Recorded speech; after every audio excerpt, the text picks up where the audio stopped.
we are going to make garlic knots, everybody's favorite addition to every Italian dinner.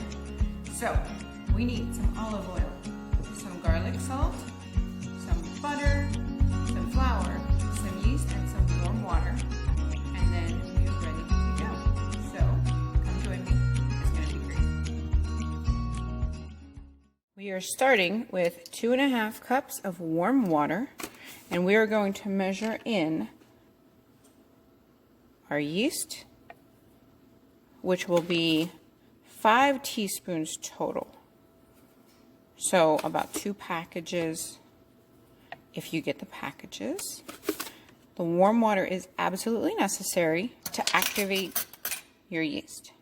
And then we are going to stir it up. We're going to take our whisk, just carefully stir the yeast in a little bit so that it can start waking up a little bit. As your yeast wakes up, it's going to get a little foamy. You'll see how it's getting a little foamy. We're going to give it a couple more minutes and we will add our flour. Now we have our flour. I have about 3 cups of flour. I'm going to put half of it, about half in, and then we will add our wet ingredients and then finish adding in the rest. We're going to add our garlic salt to the flour before we add our wet ingredients. I have 1.5 teaspoons. And what we're going to do is just let this mix together dry. All right, now we've mixed our garlic salt. I have my yeast ready to go. And I'm going to pour it in. And it's going to make our little starter soup.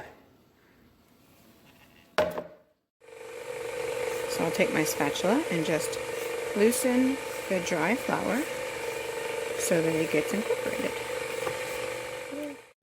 Alright, so the yeast is incorporated into our salt and our flour, and this is what it looks like. It is very soupy.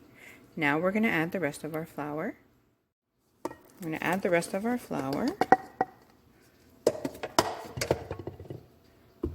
and start incorporating that a bit.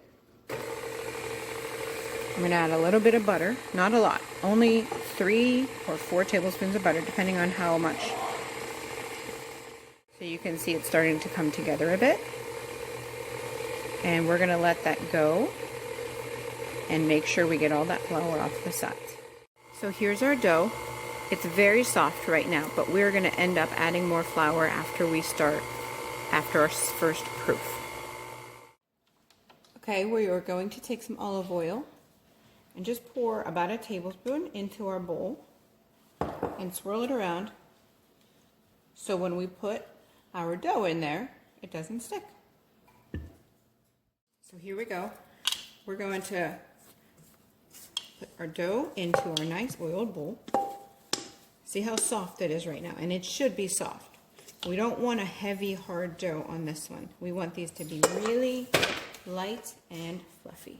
Take my hand, and we're just going to turn the dough so that it gets coated in that oil.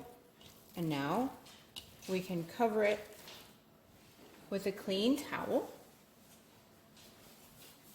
And we're going to let it proof for about an hour until it doubles.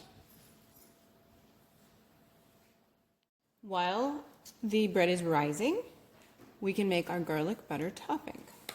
So again, we're going to use our garlic salt. This is a great one because the parsley is in it, and I really like that. But if you don't like that, whichever one you have is great. If you don't have garlic salt, you can actually take garlic powder, mix it with some salt, works great. Or you could chop up some fresh garlic, that would work as well.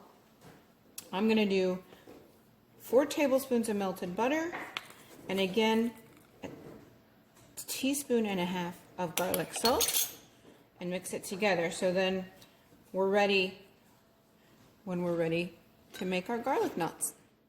Alright, so now we have our super fluffy doubled dough, and we're going to push it down, and you're going to see how flat it gets again. But that's perfect, that's what we want, and that's what we're going to start with. So what I'm going to do is we're just going to pinch a section off, about palm size. It's a little sticky, that's alright. We're going to get a little flour down here from our breadboard, and we're going to create a little ball. So there's 2 ways you can do this. You can either just leave it as is, and that's a whole lot easier. And then we can just put it on the cookie sheet. There we can have perfect little garlic buns or rolls. Or we can get another section, and this is the fun part. We're actually making the knot. So again, we're going to start with our little bun, and then we're going to divide this. Well, not really divide it, but roll it into a little rope, okay? So it has to be long enough for us to tie into a knot. Just roll it in your hands or on your board so you get a nice little snake. Now, all we're going to do is pretend we are tying our shoes or tying something outside. We're going to cross it, and then we're just going to pop one of our ends underneath, and there we have our little knot. So we have our dough. We're going to take a small amount, and remember, this is going to rise, so if you don't want enormous ones, make it a little bit smaller, but that's totally up to you. I usually say palm size is a good amount. We're going to roll our snake or rope, whatever fun analogy you'd like to use, and then I just take it, wrap it around my finger, create a little hole, and pop it through, and there's our little knot.